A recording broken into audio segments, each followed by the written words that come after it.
Common Core with 15% additional standards added to that and still be deemed having college and career ready standards.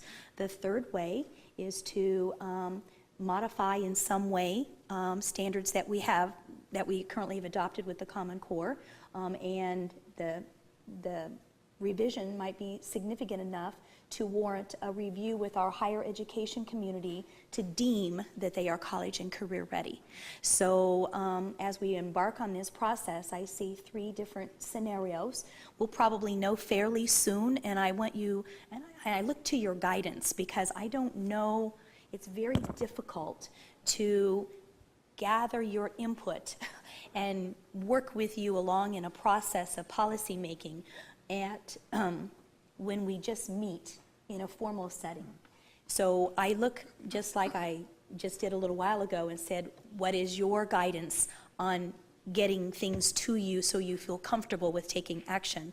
I want to be sure that we have regular, we'll probably have monthly standards update will be on our agenda all the time, because I plan to involve you and keep you apprised as to what's going on. Sarah? The document that we received for the July 1st deadline had a good history and definitions, and that at some point will we receive actual evaluation of the standards themselves from the department? Well, the department isn't charged with doing that by itself, which is why I need to form the standards committee. The statute requires me to form a committee made up of educators in the field of language arts and mathematics and begin that process. The department cannot operate alone in that sole task. We must go through the process of doing that, and so that's what I'll be embarking upon, is forming the committees and going according to the process that is adhered to in statute. So that was not within the July 1st deadline, that there would be evaluation? Our interpretation of evaluation is what you saw. I don't believe that we have the authority as a sole entity without going through the process of actually reviewing standards to make a determination of standards. I wouldn't even want the department to even begin to do that. It's not our sole prerogative to do that by statute. David? I have a similar question. As I read the law 1427, it did require the department to provide a written evaluation.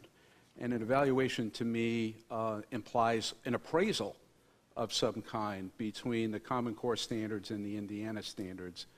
And as I looked at the document, it certainly provided a great overview, timelines, and so forth. And also the law said that you would be working with the Education Roundtable and other groups, and by July 1st, have a written evaluation appraisal. So when I opened the memo, I was looking for that appraisal with a recommendation from the superintendent on what direction to go. And that was missing. And I think it's really important to guide us in this process of looking at common standards versus the Indiana standards. And we certainly intend to work with that with the committees once they're established. And but I will say that you should have seen in there that the department is actively supporting the standards that you adopted and plans to do that throughout the year as the standards that have been adopted. But in looking at the statute and the requirements on how we actually review the actual words, it was legal advice that we actually embark on the process of forming the committees to do the formal evaluation, so to speak, of the standards. That's what's required of us. So what you have here is the department's support of the standards that are in place, because that's what we do. You adopted the standards, and we support the standards that are here. And so you are correct. We wanted to be sure to give a very thorough overview of how they were developed, what they are, the support that we're providing. And if people were expecting to have the department's pro or con, so to speak, on the Common Core, that happens in the review process according to statute in our view. And Glenda Ritz should not be determining what that looks like yeah, as the leader of the department. I believe it's an inclusive process, and you're included in that. And so by evaluation, our interpretation of that is that the committee wanted to know about it, wanted to know what's in process, wanted to have an evaluation of it, not a pro or con. Are you in favor of this standard in this particular piece or in this particular piece? That's coming up, and we will be part of that. That is coming up. That's what the whole year is about. I respect the collaborative process, but at some point, we need to have a deadline. Oh, yes. And Oh, yes. what is the deadline, number one? And number two, are you going to make a recommendation to this policy board on what action we should go forward with? The roundtable will be doing that. But I plan to work with you, and that's where, I guess that's why this is a good conversation, because I want to know how we make you part of this process, so that when you get to the part of action, that you are fully engaged and know what it is that you want to do with it. October 1, I have given you in this document that I want to have the committees totally appointed. I want to be sure that teachers are back to school and, have gotten their things wrapped around. Asking for somebody in August is not going to be a good thing to try to get a good crew together. But I want to have that all ready. I will be bringing a timeline to you. We could bring that to you in August if you want to. Sure. An outline of the time frame in which we plan to proceed, and recommendations for hearing times. We can go further and actually start that dialogue with that. And getting everything in place. I think we'll have to work with the governor's office, perhaps on this process as well, to be sure that we're in compliance with what we need to do. But most definitely, I'm a very organized person, so having timelines, I frequently, poor Bernice, I need a timeline, on da-da-da-da-da-da-da-da. So I want you to be part of the process. I want you to be part of the, regular updates. I want to have the review. I do not want to come to you before July of 2014 and say, hey, here's what we've decided, and I want you to support it when you haven't been part of what's going on. So the end product, the decision-making product, at the end, are you going to bring a written report to us with a recommendation?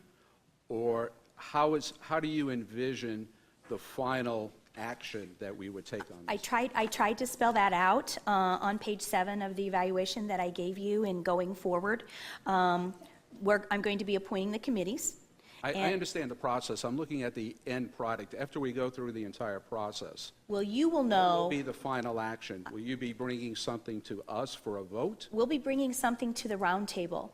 So the roundtable makes the decision? No, the roundtable makes a recommendation to you.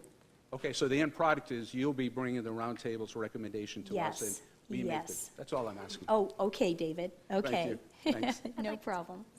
Superintendent Ritz, just a suggestion, as those groups are put together to study the standards, any thought of including possibly some folks from higher ed in terms of curriculum development that understand how to do certain type of traces? I've heard a lot of concerns in my district from people that are worried about what the alignment looks like within grade level, between grade levels, what's the taxonomy, is it appropriate for the primary level?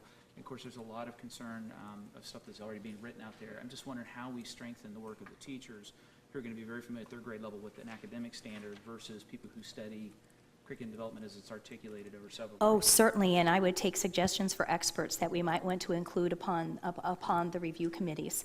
There's the only thing written in statute as far as the actual review committee is that they be educators in the field of the content area in which we're speaking. So that's all that's given, and so the make of that committee is totally up to the department and how that might look, and so I would welcome input on that. Sarah? I would just like to formally request the legal interpretation of 1427 as well. I think there's still a lot of questions in terms of the implementation timeline and how that is covered. I know that schools were given guidance to pause it where we left it last year, whereas many understand that the way the law was written, that it instead says we may not change the implementation timeline. from what currently exists. So there's some question. Oh, let me go ahead. I think I can address that, Sarah, in the guidance document, and I've had to address that, in many arenas. The guidance document, 1427 speaks to a point in time on May 15. And with that timeline piece, the department made some determinations, taking a look at that from a legal standpoint. And so we are implementing Common Core in every grade level now in 2012-13. The goal was to, in 2013-14, and in addition, we're teaching Indiana academic indicators because we're still in an ISTEP test, okay? And I know you understand that. Grade K and grade 1 are only doing Common Core and have been. Grade 2 was scheduled to come on that schedule in 2013-14. The department actually made a decision to not have grade 2 only do Common Core because when those little second graders become third graders, they're going to take the third grade ISTEP. And there's another segment in 1427 that actually extended ISTEP for one more year. So to have our little ones in third grade not be exposed to some of the Indiana academic indicators that will appear on the ISTEP test was not going to align the curriculum totally with the assessment. And we didn't want any student nor teacher to be in a position where standards weren't totally aligned with assessment. It was the original purpose to have college and career ready assessments in 2014-15, but 1427 delayed that process. And so that really is the only change in guidance that was made, Sarah. Everybody's doing Common Core. It's being totally supported by the Department of Education. They are the standards that you have adopted, and we've not changed anything in terms of support nor processes in that. I've been very clear with the superintendents in grade 2 to be sure that we were going to continue on that to make sure that that's happening. I also want to make sure that everybody's very clear that we don't have any overlaying Indiana academic standards. We just have some indicators that we are still having in our assessment blueprint. And so we're teaching full Common Core standards. And then we have these indicators that teachers are aware of that they just need to be sure that they're addressing because, they may appear on the ISTEP test. So it has nothing to do with the standards, the decision. It has everything to do with the assessment that's aligned. So with the extension of 1 year with ISTEP, how does that affect timing with the contract with CTB McGraw-Hill as well? Oh, we have, and you're right, we have to look at what we're going to do with that contract with CTB. Those dialogues will be happening here right after these reports. So I plan to keep you very apprised of what we're going to be doing with that. But you're right, but we do have 2 years to talk about what our college and career ready assessments are going to look like. We have a year to get the standards, however they might turn out, what they're going to look like, to be sure that that all is in line with that. So it is very complicated. 1427 has many items in it, and the department had to look at each item and determine what impact did it have on another piece in 1427 and how were we going to issue guidance on that. So really the only guidance that we issued in any difference from what we were doing was just grade 2. Thank you for your question, and I'm glad to clarify that in public. Thank you, Sarah. Yes, Carrie. We've never, as a board, it's one of the most common questions I get asked when I'm out and around. What about Common Core? And as a board, the old board had voted to support Common Core again. I think at the very least, we need to have documented that we support the process, that we support a transparent, open, honest dialogue, that we support the calendar of it, that we, are going to. Support the review and. Support the review, or we're going to look at the information that's presented to us in an open and fair way, and just assure people that that's the process that's going to be followed, and be very transparent about it.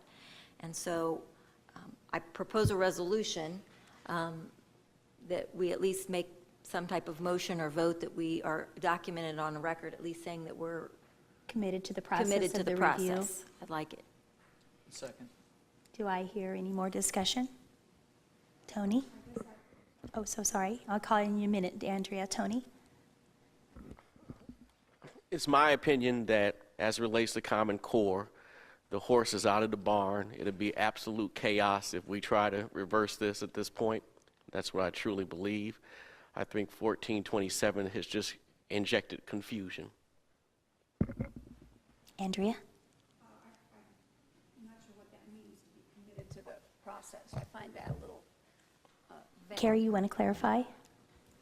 The fact that we are all going to support the calendar, support this process, make sure that these things are done on time, make sure that we're very transparent, we hold our public meetings, we've not, and now as a new group, not said, Correct me if I'm wrong, I think the thought process is we're going to support this open, transparent situation, and we are going to make a decision in the end. we are responsible for it, the educators- board is responsible for it, it's our responsibility. I want to make sure that we will make the ultimate decision, and we understand the responsibility of that, and we will do it after open and honest review. What educators, I think, don't want is a moving target. I think we need to, Common Core, state standards. I personally don't have a preference. I've supported Common Core. I think the state standards are good. But I think we need to make a decision, agree that we're going to go through this process, and then make a final decision. Is that, if I'm incorrect, Right. please. But I think that's the frustration on the teacher side, is that it seems that we're not sure exactly what we're going to do. I think that's when things get frustrating. And the problem I have with it is, as I've spoken before, it implies that the board didn't undertake all these deliberations before it enacted it the first time. The board's actually already spoken to this topic unanimously. Which I intended to be part of the So evaluation. this whole I idea put that, forth. okay, it needs to be reviewed because maybe you didn't really review it last time. And I'm not implying that, and I was there in December when we voted unanimously again. I just, with the new board, want to ease some of that. Tony, I get it. Carrie, I might very briefly at the end of go through the process and come up, and I think the superintendent lined it out. We're going to have college and career-ready standards for Indiana schools, and they're going to be set. You could take the label Common Core off or put this label on, but they're going to be clear, and we're going to pursue them over a long period of time with great gusto and not switch then the next year to something else. So we're going to go through it, and at the end, you're going to have college and career-ready standards that we can all pursue over a long period of time, period. I think people need to know that. Well, BJ, we're on the between three of us, we got it. I heard a motion to just take a resolution of the board that we were going to support this transparent process of getting input regarding the standards and fulfill the responsibilities of the board to approve standards, college and career-ready standards by July 2014. Okay. Any more discussion? All those in favor say aye. Aye. All those opposed say nay. Motion carries. I've already given the update on Common Core, I guess. And then ISTEP I've already spoken to as well. And then we have the Turnaround Academy's funding update that I skipped over briefly, that Bernice reminded me of. I know that you received, by the way, when I do press releases, I always make sure that you get copies and want to make sure that you are involved in that. And I did choose to do a press release regarding the SIG grants at the federal level, both A and G, and wanted to let you know that we went through a pretty extensive process of prioritizing the highest priorities and moving down through that ranks and looking at the applications and very serious about supporting the lowest performing schools in our state. So if anybody has any questions or comments regarding that, I'll certainly entertain that.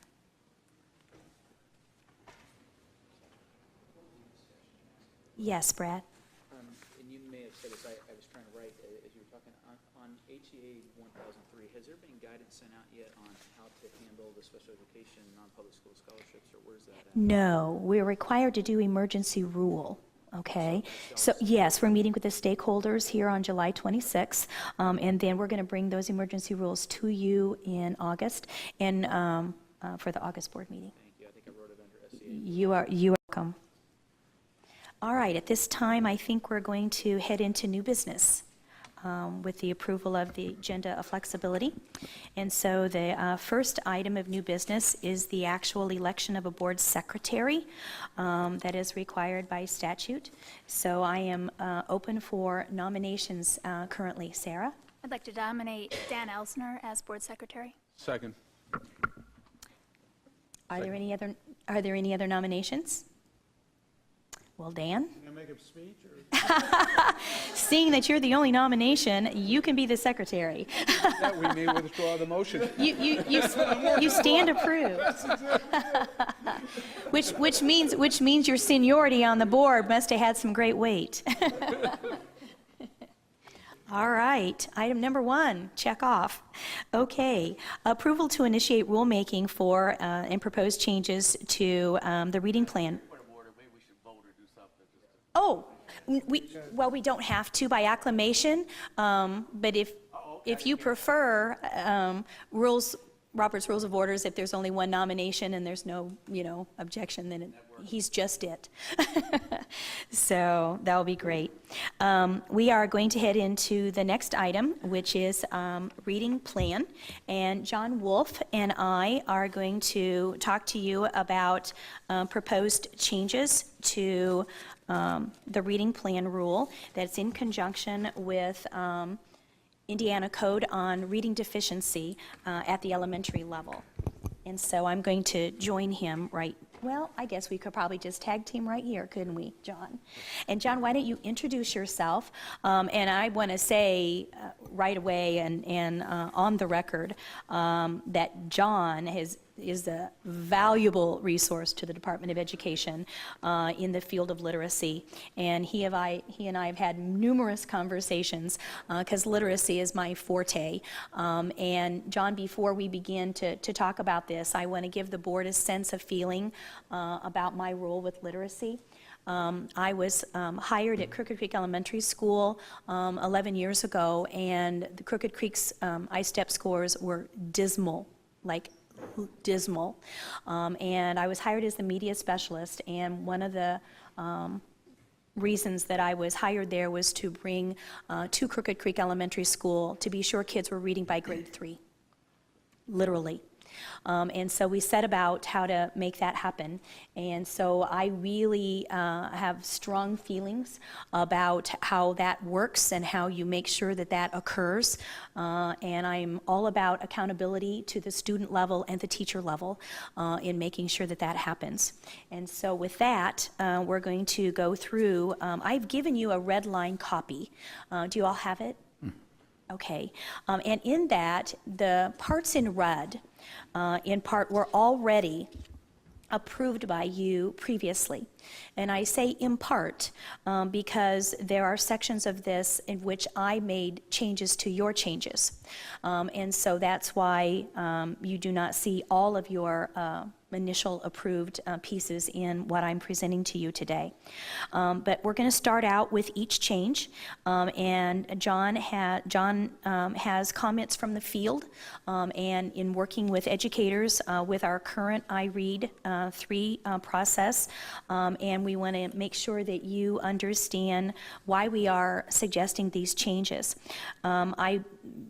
Before I get to the very, very first one in underneath section 1, I want to say that in addition to student-centered accountability, which I am really just a dog about, the state of Indiana does not collect reading data on all of its students at the elementary level.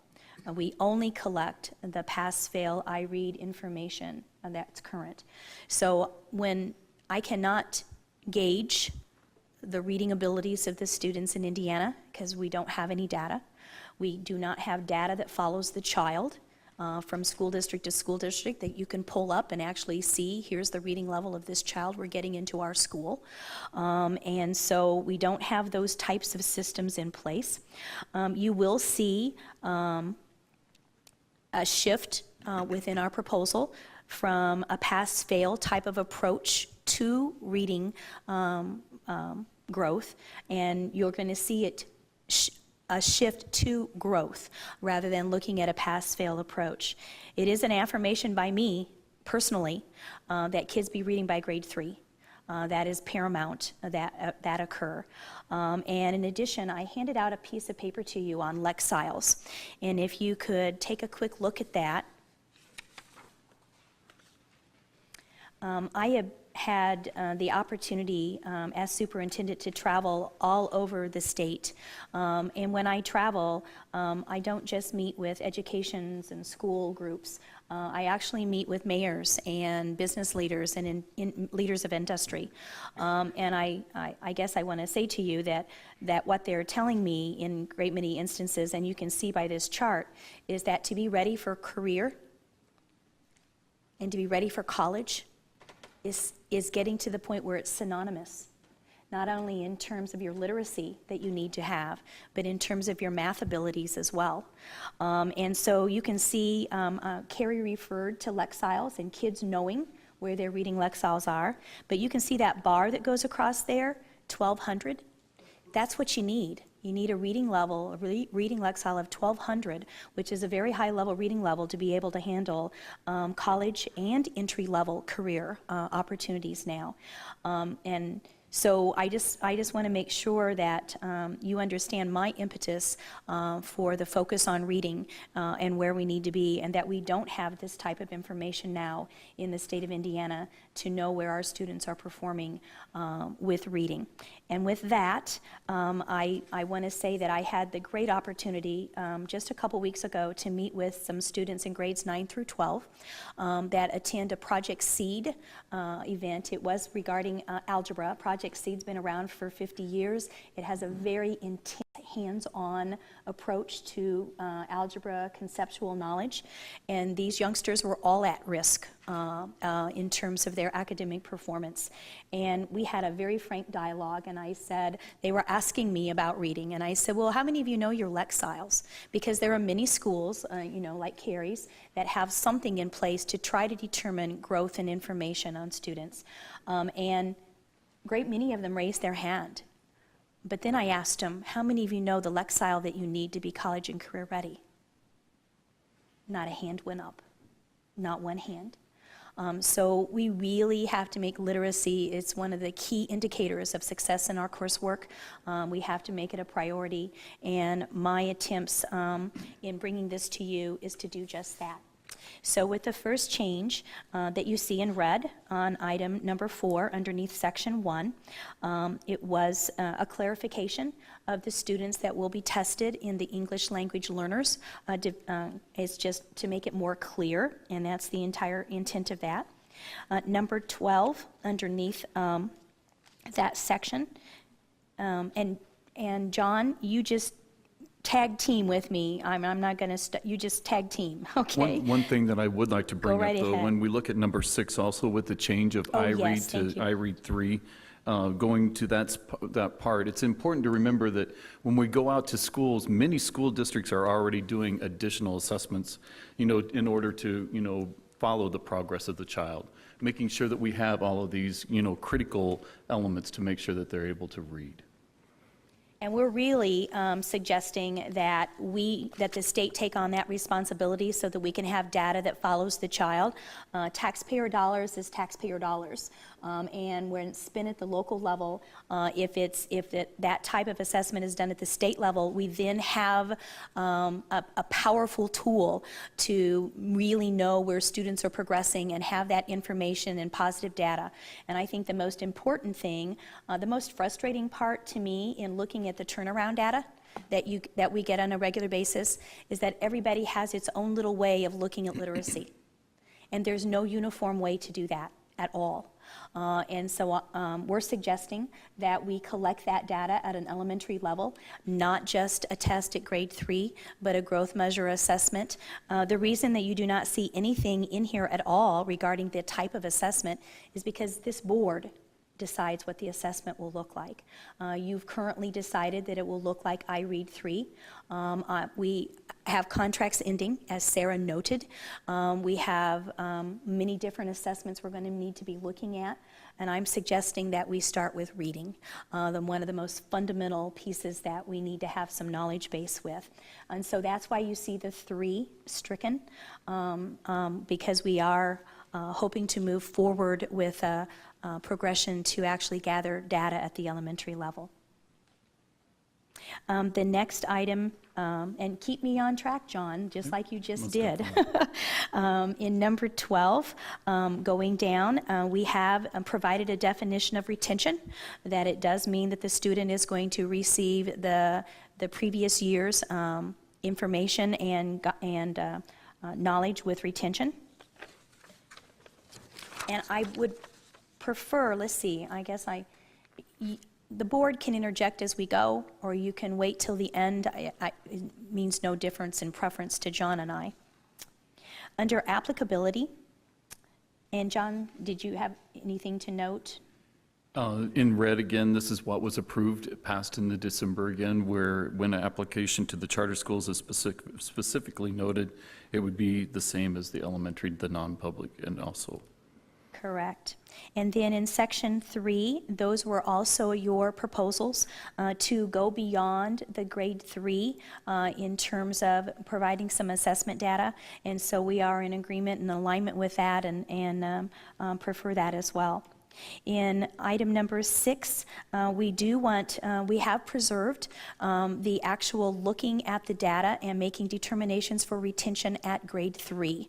And so we have put iRead and then we put assessment at grade 3. Grade 3 is a very, very pivotal year to be sure that you have your students reading.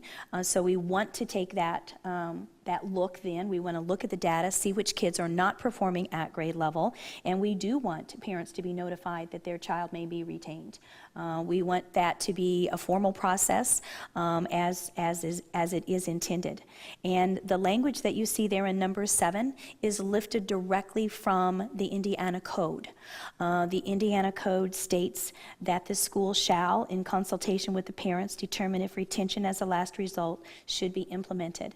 So we are suggesting that the actual law significance of that retention actually be put in the rule.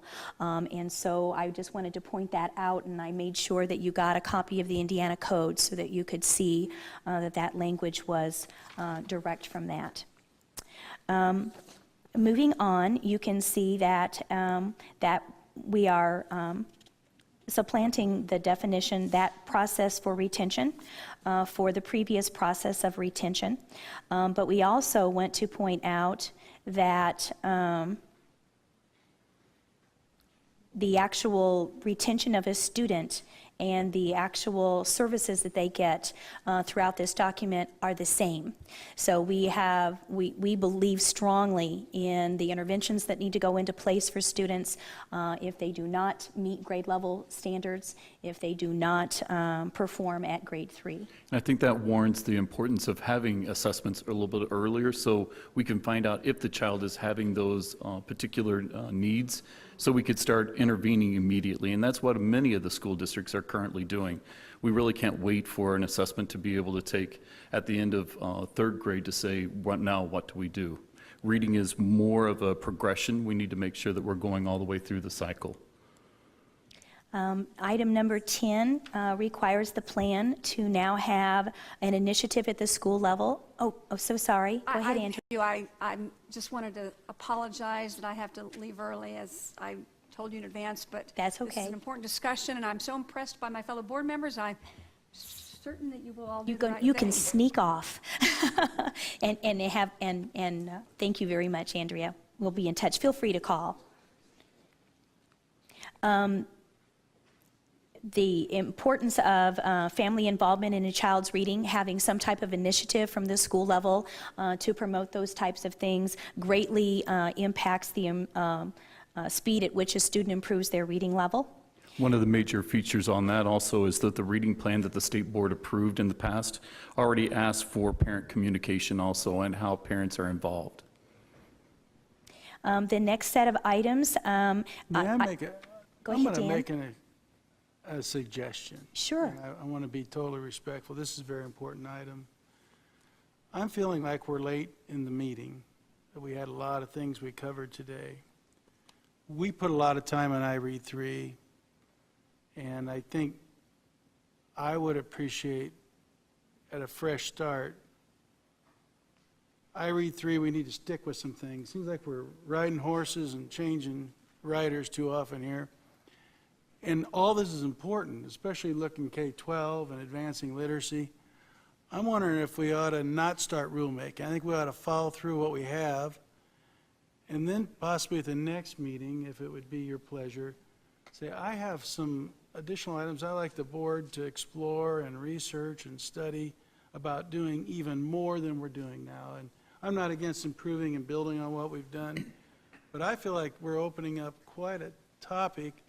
I was ready to discuss it. I see it's approaching 1, and I would say we ought to be fresh. I respect your career, and that reading is so important.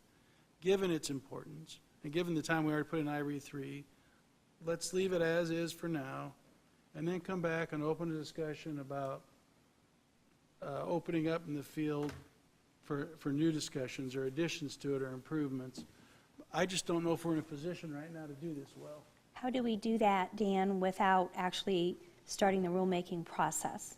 I would just wait on the rulemaking process until we agree what kind of topics we want to open up as a board. We put a lot of time in this. We have iRead3.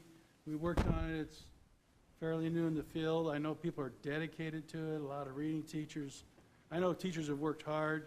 Well, if we stay within this rubric for now, and then we open this up to the board, have a discussion of what we might want to consider and expand. So not start without a good basis for starting and getting a lot of involvement, or maybe send signals out that iRead3 we're backing away from. I'm just a little nervous we haven't vetted this together yet.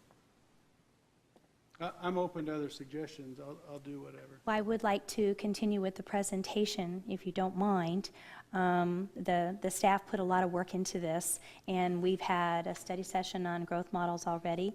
We've also had a discussion item, and I presented a PowerPoint and talked to the board about changes that I would be coming forth with.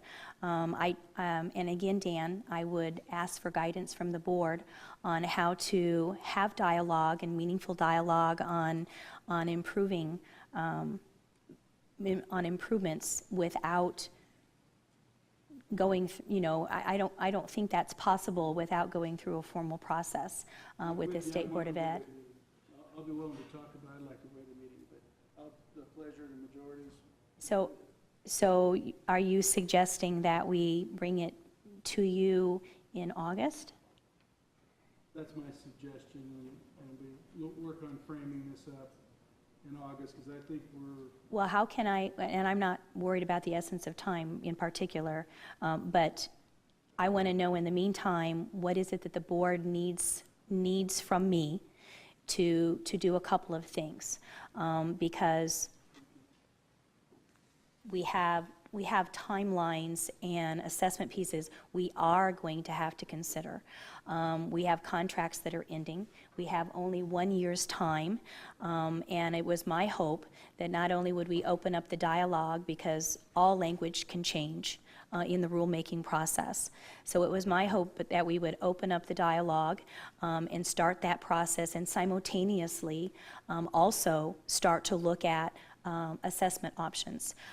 It is the department's goal in reading to have true growth measure assessments to know where our students are performing and be able to have data to follow their children. It's a firm commitment that it's the most important thing that this body actually could do, to give information to the teachers and educators and to the parents and the students. The students must know. And I understand we've got different schools doing different little assessments on trying to determine that growth piece. But when the state does it, then it has powerful meaning to actually addressing the literacy issue that we have in the state of Indiana. We are going to continue to struggle with having our turnarounds in our lowest performing schools come up to par when we don't have access to literacy information in which we can help provide serious support for. So I recognize, actually, Dan, I started this off by, I think I started it off, maybe I didn't, by thanking you. Because for the first time in Indiana, in fact, I did a hooray when we got the reading deficiency bill in. I was like, oh my God, for the first time, Indiana's going to address reading.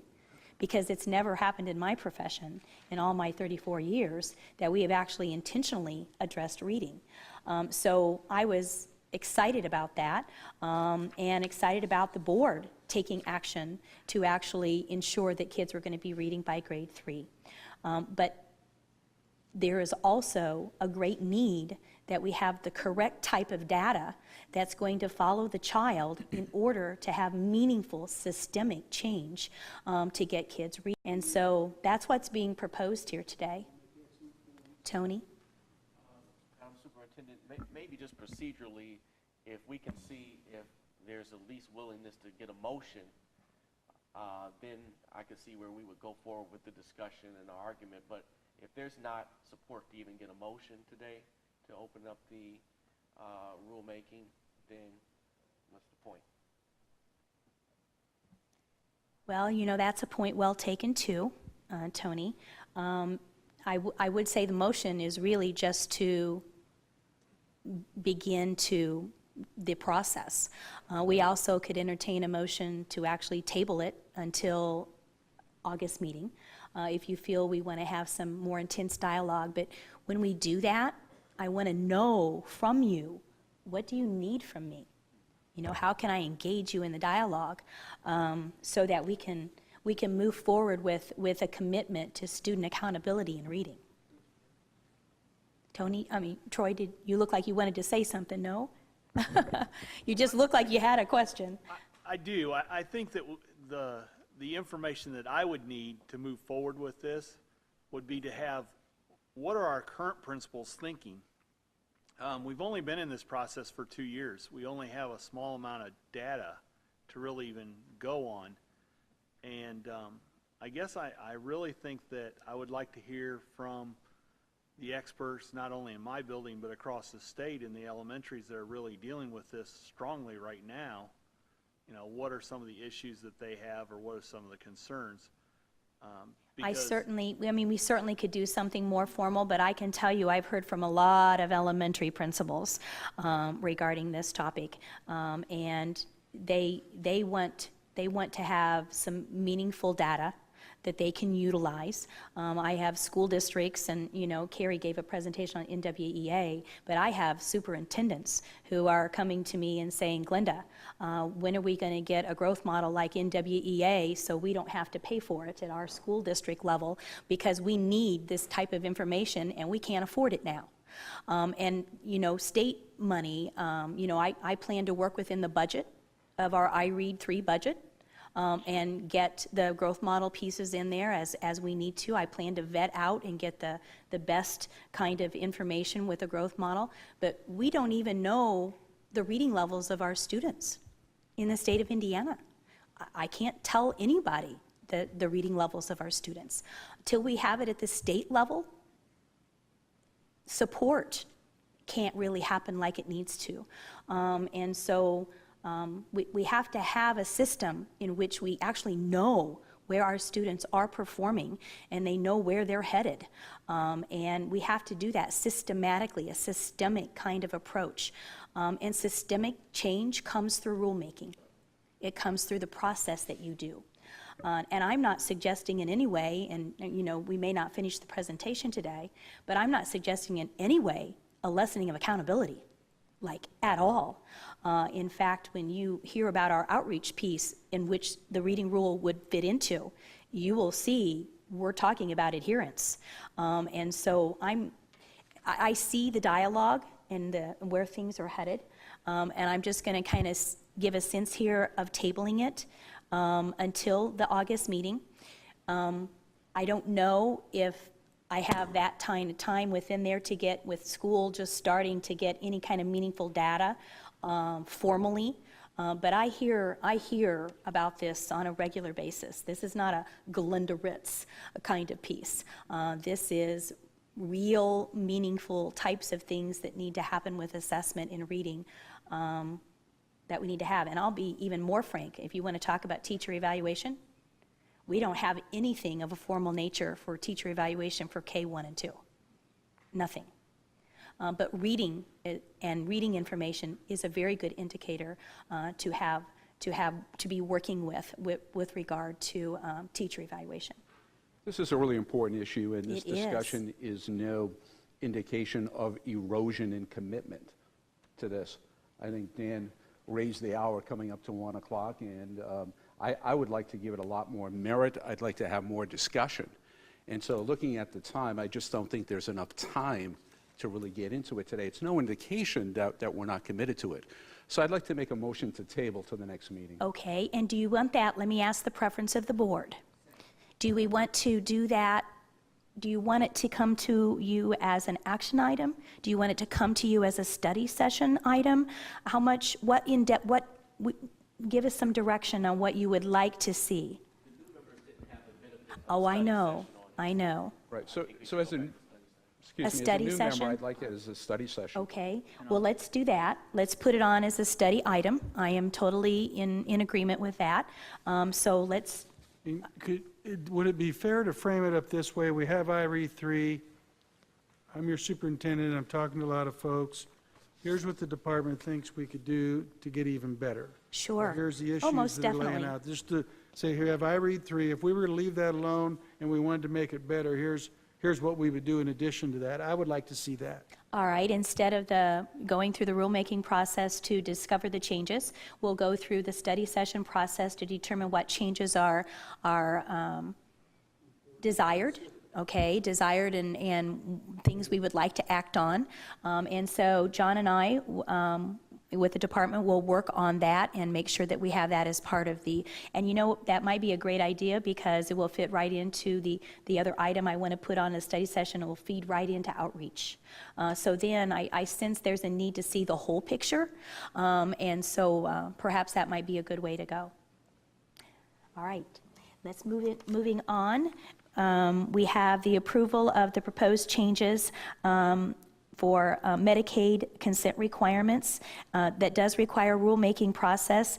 Really, this is just a formality because Medicaid processes change and then it requires rule change. So Tracy Brunner from the Department of Education and Special Ed, if you would come address this issue, please. Thank you very much. I'm Tracy Brunner. I work for Department of Education. And in its April meeting, the board granted approval to initiate the rule revisions that you see before you. These are to allow the department to take advantage of a recent federal regulatory change that grants significant relief to local districts in terms of cost burdens and administrative burdens to schools that claim Medicaid reimbursement for covered health services and the individualized education programs of students with disabilities. I'm here to answer questions and to ask that you approve the proposed rule revision that's included with your meeting materials. Move approval. Any discussion? All those in favor say aye. Aye. Those opposed say nay. The motion is approved. Thank you. Oh, yes, so sorry. Thank you, Laura. We need to do a roll call on action item votes. Go ahead, Laura.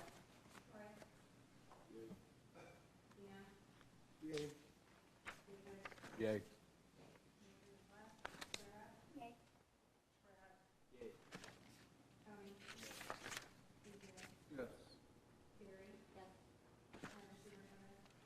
Yay. If we, the next item of business is the approval of remediation. 9-0. The approval of remediation, early identification and intervention guidance as required by House Bill 1005. Danielle Shockey.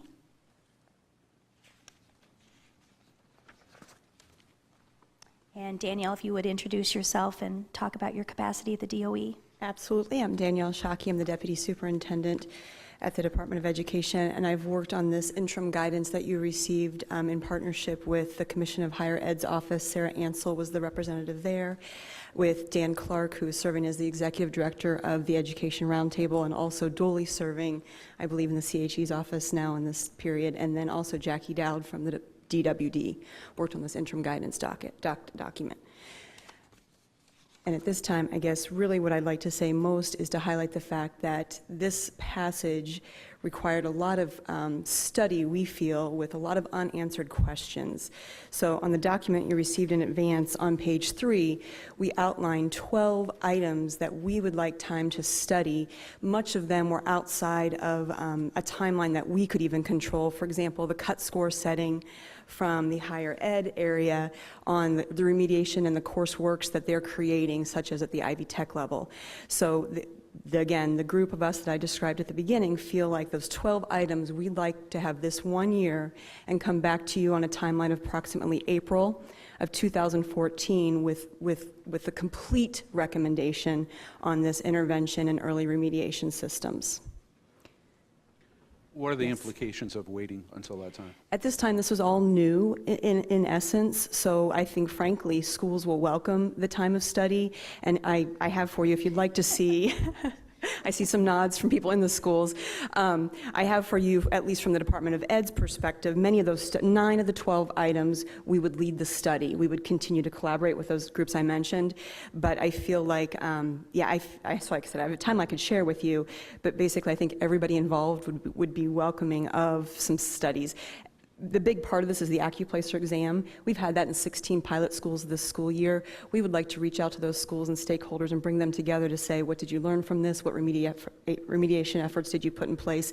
And how is that going to guide your practice in this school year? So we think that, along with, like I said, the other 11 items, will really guide a good guidance moving forward rather than frankly, maybe a rushed guidance if we tried to implement it now.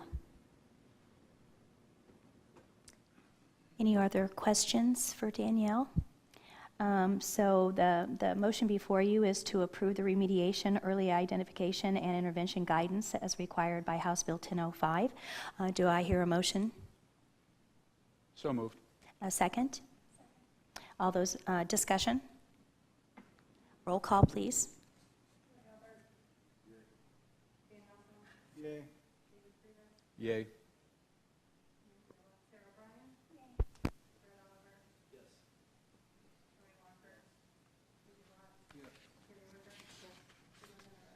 Yes. 9-0.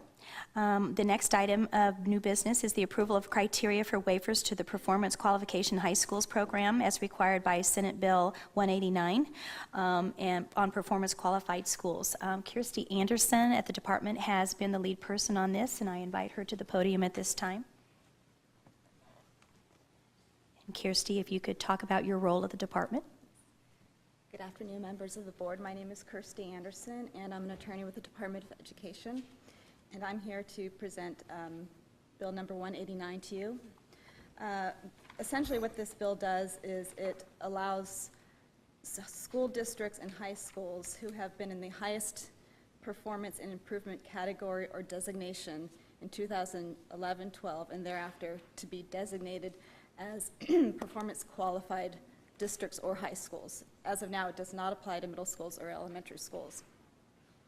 And significantly, what this does, it provides them an exemption from providing at least 180 student instructional days.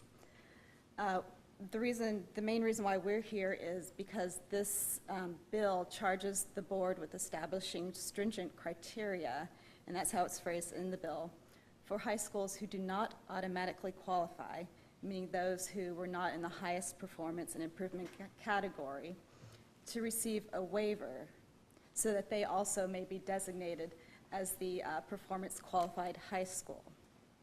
And under the bill, in cooperation with the Education Roundtable, the board is supposed to come up with the stringent criteria by July 31st and present it to the General Assembly by November 30th, at which point the General Assembly will take the stringent criteria that's been developed and they can modify it, they can reject it. And so we have, basically my colleagues and I have developed some stringent criteria for the board to consider. And I believe those have been provided to you. And I would like to say that, to note that while the stringent criteria was supposed to be developed with advice from the Education Roundtable, we did reach out to the Education Roundtable, but it's been our understanding that they have not met for several months, and so we did not receive advice from them.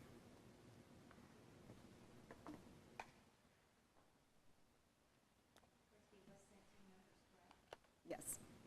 Yeah, at the governor's advice, it was sent out to them. Rationale for permitting them to do this? The rationale, from what I understand, is that it would allow high schools that do not automatically qualify to use these standards to improve their students' academic performance. And that is something that they have to show when they do come forward and seeking the waiver. They have to show that they meet whatever the criteria does end up being, in addition to providing it says a detailed explanation of how the waiver would be used to improve students' academic performance. Improve their academic performance by providing less instruction days.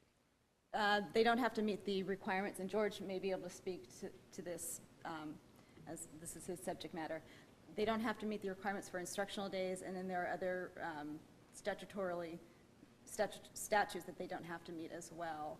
And I think it would provide them flexibility in instructing their students. And Would this allow for half days, I'm assuming, like on finals week for high schools? I presume that's where most of this is going to come into play, the students. My name is George Frampton. I'm Director of the Office of Accreditation. And I work with instructional minutes and requirements and that sort of thing. What this does allow is for schools for the first time to qualify to bank time and also count minutes, which has not been allowed in the past. The bill requires that schools will complete an equivalent of 180 days by using the minute factor. So I would assume, it doesn't just specifically address half days, but I'm assuming that it would. And BJ, I think I would add that. I think that was the impetus in trying to get it approved. The bill, we've already, I think we kind of have a number of, because A schools automatically can do that. This stringent criteria is for if other schools wanted to get a waiver from you, what criteria would they need to meet for you to consider that? The legislature wants us to establish Yes. a recommendation to them, And they may not take it. and They may change it. it would be a pretty good school. It's a proposal to them. It would be a good school if they were hitting all this. Once a school meets this, this threshold, are they on it forever? Is there a periodic review? How does that work? do you mean the automatically qualifying ones or the ones who have sought the waiver? Both. They would actually have to continue to show that they are in the category that automatically qualifies them, or that they continue to meet the criteria. So it's not something that once you get it, you're good to go for the future. So when you say continually, is that assessed every year, every 2 years, every? For the automatically qualifying corporations, they would have to show that they have not, their category has not fallen 2 or more categories in 1 year period, so you'd be looking year to year, or that they received a performance and improvement rating in the second highest category or lower for 2 consecutive years. In that statute. Yeah, so we don't, all we have to do is approve these stringent standards. Right. Who's going to monitor that? Is the department going to monitor their compliance and their ability to stay in this? The bill doesn't actually address that. I would assume the answer is yes, because we have the data about the, who's meeting the stringent criteria. So, correct. If a school wanted to apply for this waiver, this is, whatever the stringent criteria is that we end up with, we would have to see that they meet it before we would ever bring it to you. So that's really what this is about. Do they need to reapply for the waiver each year, or is it simply reviewed each year? I think as long as they're in standing with those who qualify that have the A schools, there's nothing else to do. It may not be the same for those that get a waiver. Right, and they will be considered, the waiver is in effect until they no longer meet the criteria. So essentially. So the waiver's in effect as long as they Right. have what they need.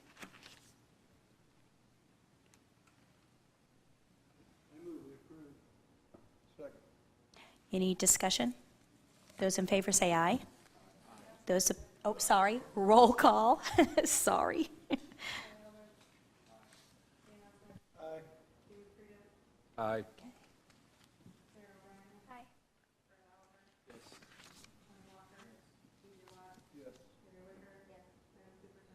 Yes. 9-0.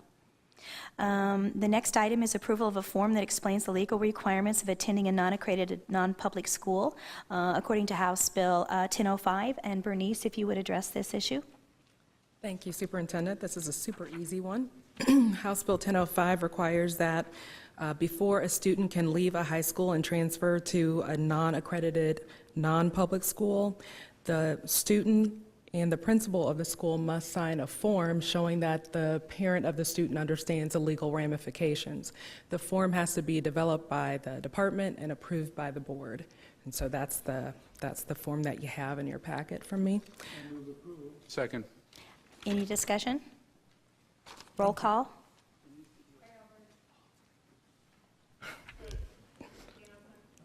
Yes.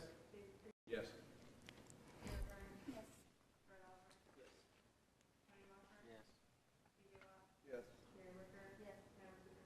Yes. 9-0. The next item is the DOE report on compensation models. You have received the report. Risa, if you would come to the podium, please.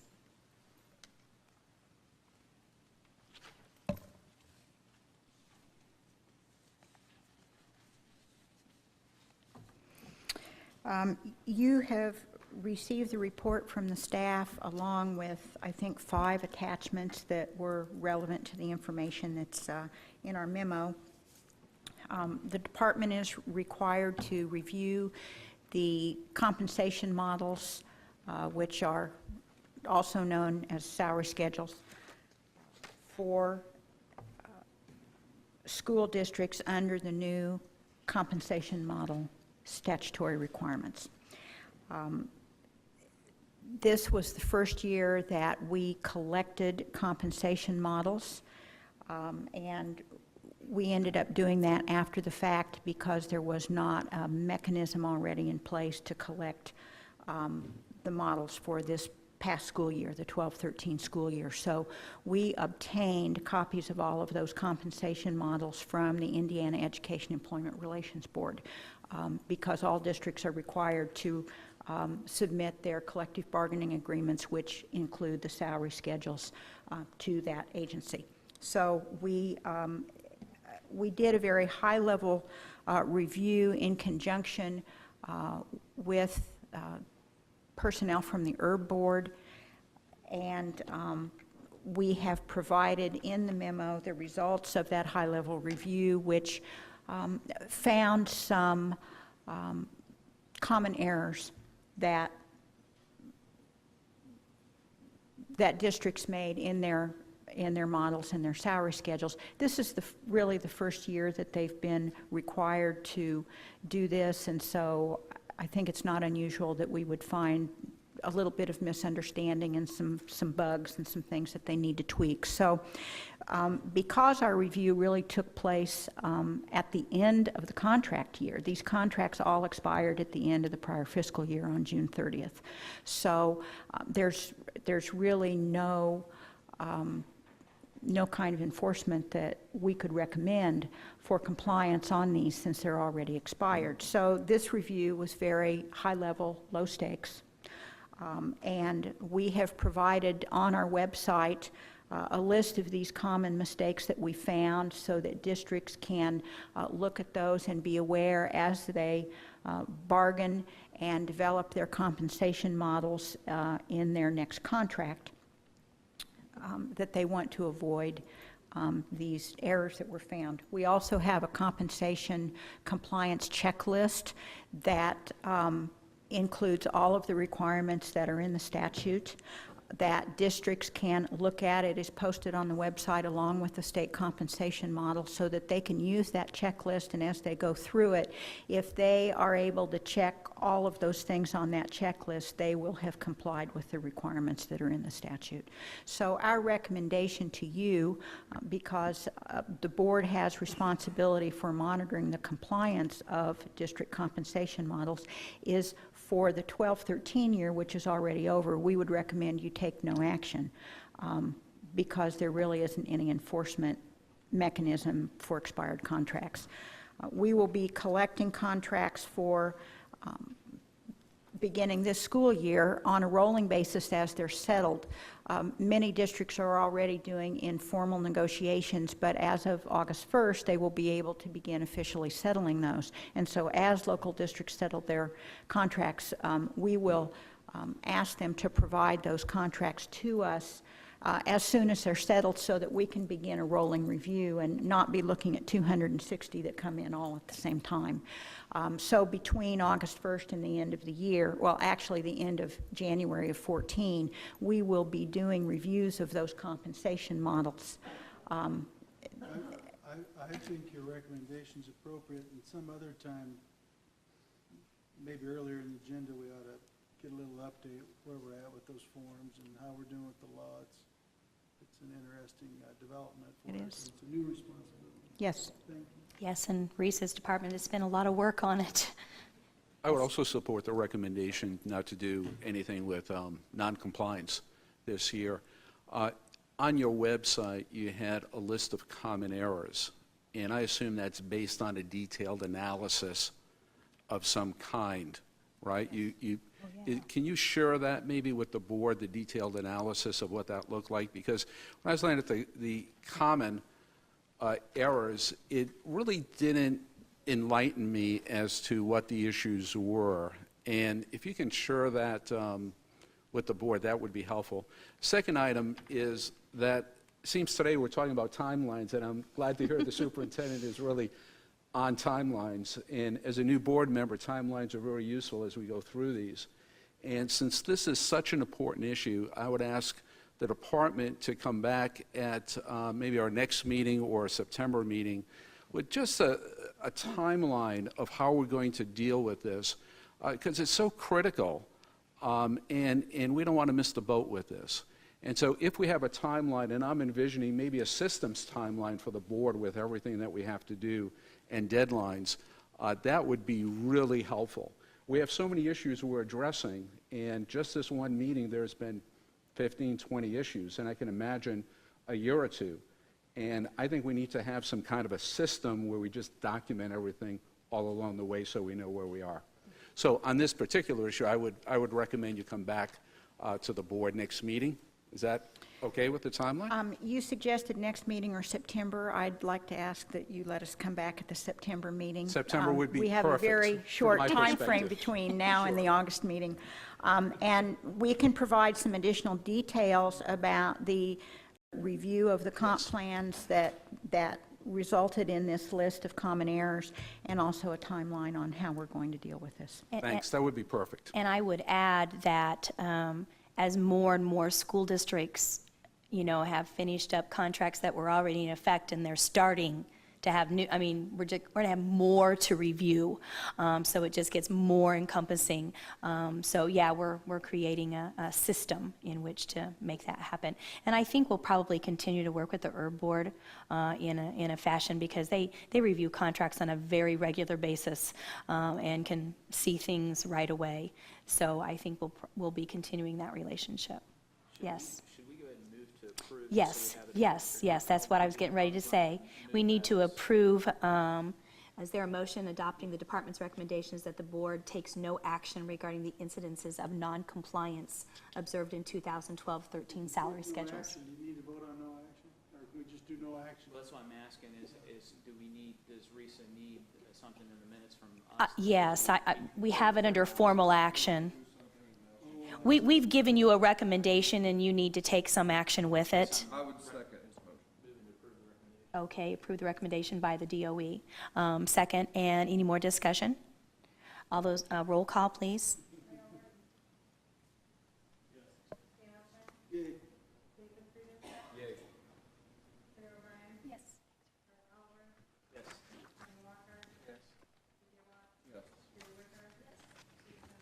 Yes. Yes. 9-0. State Board of Education resourcing, Claire from the Governor's Office. Yes. I've asked Dan Elsner to make a few comments about this. Just as you know, in this new role, part of my portfolio includes providing support to the State Board of Education, but there are other responsibilities that I have in this new role. So wanted to turn it over to Dan for some suggestions about how I might work to assist the board more effectively in fulfilling its statutory obligations and all the many duties that David just referenced that the board is responsible for. Thank you, Claire. When Claire called about this, and I'll be very brief, there is a budget now for the state board. We can hire an executive director and have some resource for strategic planning, prioritization, assistance in developing plans.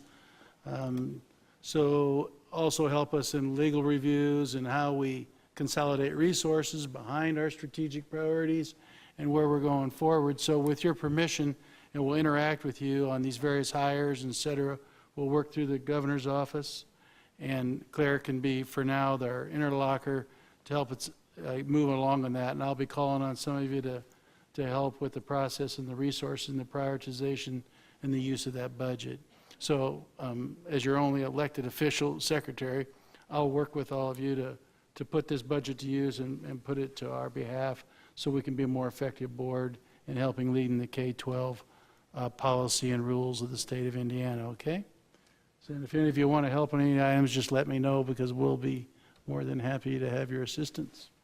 Claire, do you need some kind of formal action? It's probably good to have a formal action. Yeah. And what do you want that to look like? I Well, think Yeah, what I'm recommending is that you give authority to the secretary to work with the Claire, the special assistant to the governor, for education, innovation, to outline what we're going to do with the resources applied in the budget, and put resources to use to help the board do its role. And I'll interact and engage board members where appropriate. So moved. Second. Any more discussion? Roll call. Is Oh, there any consideration of having maybe an executive board of the state board to assist with that? Is that needed? Has that been considered, or is that up for discussion once we pass this motion? We haven't created committees, so we'd have to look at that in terms of, we'd have to look at that. There Okay. could be, that could be something we'll want to do in the future. I would certainly support this motion with the idea that future discussion might set off some committees Or or planning committees some other opportunities for us. Okay. I mean, there are areas where the responsibilities and duties of the state board aren't always consistent with the responsibilities and duties of the department. So we need to be at least mindful of potential conflicts as it relates to having staff look at things that we may need to have reviewed that may not be necessarily the same thing that the department's doing. Roll call. Yes. Yay. Yes. Yes. Abstain. Now we're ready for adjudications. Oh, yeah. Oh, the vote was 8-0, 1 abstain. Adjudication, Sarah, I'm going to let you be in charge of that and appoint you as the chair, as I need to recuse myself from this process, and I'll let you go ahead and proceed.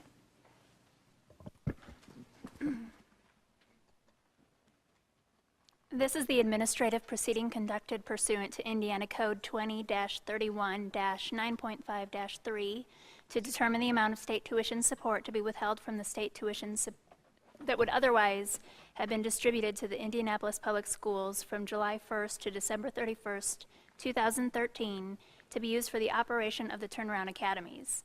The reference number for this proceeding is 10-072013. Board members received a copy of the Notice of Recommendation and Administrative Proceeding that was provided to Dr. Peggy Hinckley and her counsel, Libby Searsnack. IPS did not submit any documents for consideration, but did provide a motion stating that IPS agrees with the department's recommendation. We will proceed as follows. This is an informal proceeding. A representative of the department will present the recommendation on the amount of state tuition support that should be held from IPS, and a representative of IPS will then have the opportunity to present the school corporation's position on the recommendation. Information provided by the parties will be under oath. Board members may ask questions of the representatives. At the conclusion of presentations and questions, board members will discuss and make a decision. The board's decision will be determined by an affirmative vote of at least 6 members. It's my understanding that Melissa Ombre will be presenting the department's recommendation and that Debbie Heinlein will be presenting for IPS. Do either of you have any questions before we begin? No. I need anyone presenting information to the board today to please stand and prepare to be sworn in. Do you solemnly swear or affirm under the penalty for perjury that the information you provide to the board during this proceeding is true and correct? I do. We'll begin with Ms. Ombre. Good afternoon. Pursuant to Indiana Code 20-31-9.5-3C and 511 IAC 6.29-4B, the State Board of Education is charged with determining the amount of state tuition support and federal funds that are necessary to fund each turnaround academy. You have before you information regarding the department's recommendation to withhold from state tuition support grant to be distributed to Indianapolis Public Schools. The department recommends withholding for the period from July 1, 2013 through December 31, 2013 to be used for the operation of the turnaround academies the following amounts. For Emma Donnan Middle School, $1,505,239.99. Arlington Community High School, $2,068,370.88. Emmerich Manual High School, $1,834,779.76. Thomas Carr Howe High School, $2,460,620.90. These represent tuition support, special education, career and technical education, and the complexity grant funds. The department's recommendation is based on the following counts for each turnaround academy. December 1, 2012 for special education, multiplied by the applicable categorical amount. The September 14, 2012 average daily membership count multiplied by the applicable amount for tuition support and the complexity grant. And lastly, the September 14, 2012 Career and Technical Education counts multiplied by the applicable labor market wage demand rates for career and technical education funding. Thank you for your consideration. Are there any questions from the board? Seeing none, we will move on to Ms. Highline's presentation.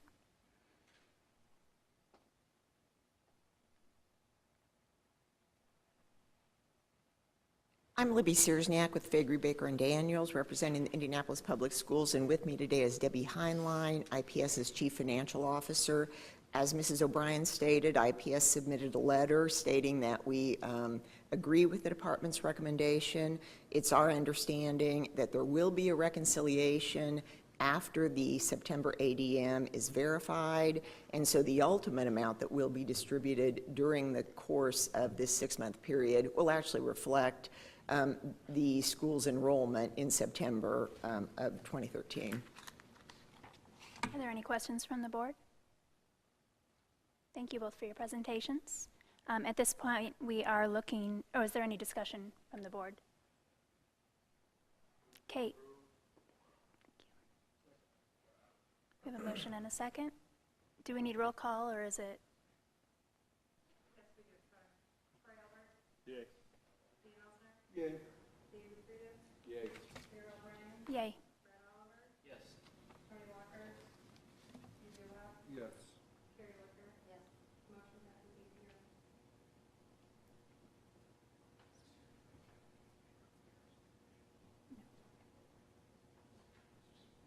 Okay. We'll move on with Gary Schools. This is the administrative proceeding conducted pursuant to Indiana Code 20-31-9.5-3 to determine the amount of state tuition support to be withheld from the state tuition support that would otherwise have been distributed to the Gary Community School Corporation from July 1st to December 31st, 2013, to be used for the operation of the Turnaround Academies. The reference number for this proceeding is 11-072013. Board members received a copy of the Notice of Recommendation and Administrative Proceeding that was provided to Dr. Cheryl Pruitt and her counsel, Tracy Coleman. GCSC did not submit any documents for consideration, but did provide a motion stating that GCSC agrees with the department's recommendation. We will proceed as follows. This is an informal proceeding. A representative of the department will present the recommendation on the amount of state tuition support that should be withheld from GCSC, and a representative of GCSC will then have the opportunity to present the school corporation's position on that recommendation. Information provided by the parties will be under oath. Board members may ask questions of the representatives. At the conclusion of presentations and questions, board members will discuss and then make a decision. The board's decision will be determined by an affirmative vote of at least 6 members. It is my understanding that Melissa Ombre will be presenting the department's recommendation and that Gary Schools have not sent anyone to testify today. So do we need to have her swear in again separately, Ms. Ombre? Or? You're still under oath. Okay. Good afternoon again. Pursuant to Indiana Code 20-31-9.5-3C and 511 IAC 6.2-9-4B, the State Board of Education is charged with determining the amounts of state tuition support and federal funds that are necessary to fund the Turnaround Academy. You have before you information regarding the department's recommendation to withhold from state tuition support grant to be distributed to Gary Community School Corporation. The department recommends withholding for the period from July 1, 2013 through December 31, 2013 to be used for the operation of the Turnaround Academy for Theodore Roosevelt Career Academy, $2,681,159.63. This represents tuition support, special education, and the Complexity Grant. The department's recommendation is based on the following counts for the Turnaround Academy. The December 1, 2012 special education count multiplied by the applicable categorical amount. The September 14, 2012 average daily membership count multiplied by the applicable amount for tuition support and the Complexity Grant. And the September 14, 2012 Career and Tech Ed count multiplied by the applicable labor market wage demand rates for career and tech ed funding. Thank you for your consideration. Are there any questions from the board? Thank you for your presentation. Any discussion?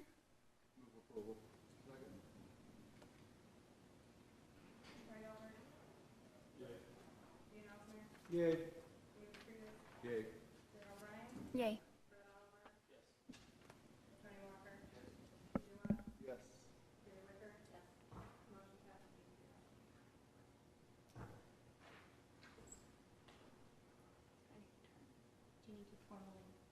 Do I formally turn it back over to? Sure. Formally relieve myself. All right, Sarah. Okay, we just have one more quick item of business, and that is the approval of the consent agenda. We have 3 items on it: transfer tuition petition resolution, freeway school accreditation, and approval of February 2014 ADM count date. Do I have a motion for approval? So moved. So all those in favor say aye. Oh, yes, Carrie. It's come up at other meetings. The second ADM count in January, is that now tied fiscally to, is it tied to money? I believe it is.